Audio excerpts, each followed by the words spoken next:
Whistle होगी जी। चलो जी कबड्डी पै गई मोटी क्लास चल भरोसा पा दे कबड्डी अगे जा पाए कबड्डी क्लब के 4 हीरे साकबर रहमानी की टीम दे शराज गिल की टीम दे शहजाद गिल टीम दे बॉबी ब्लास पलैन बॉबी ब्लास हो गया कबड्डी पाने वास्ते नौमी रहमानी धरती मार टेकिया मत्था रब सोने नु कीता याद ना वेदा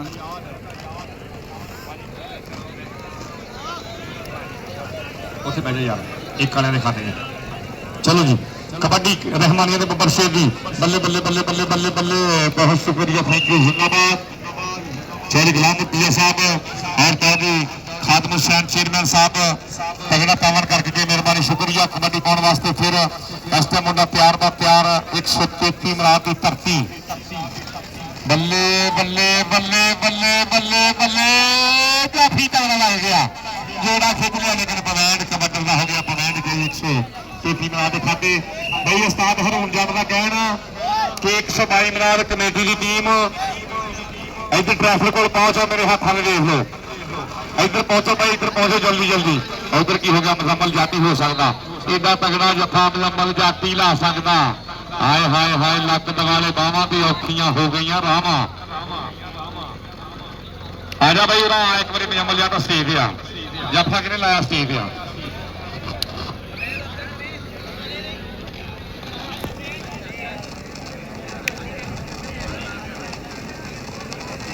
चलो जी कबड्डी फिर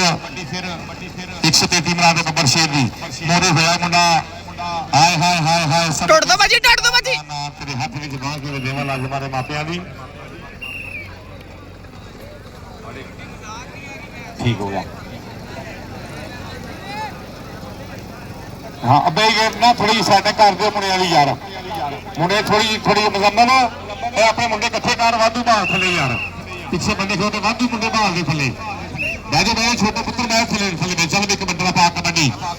133 मरादा बब्बर शेर कबड्डी पाने वास्ते तैयार पर तैयार अजाज ना होगी टक्कर साकबर रहमानी के बब्बर शेर ने टक्कर हो गई है बल्ले बल्ले कराती धन धन कराती आए हाय पवैंड कबड्डी का पवैंड गया 133 मराद के खाते चलो जी कबड्डी पाने वास्ते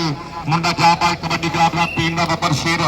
साकबर रहमानी की टीम शराज गिल सरोज गिल और शहजाद गिल और साडा वीर जनाब गुलाम राणा गुलाम दस्तगीर की टीम का बब्बर शेर कबड्डी पाने वास्ते बिल्कुल तैयार पर तैयार 101 फरवरी धरती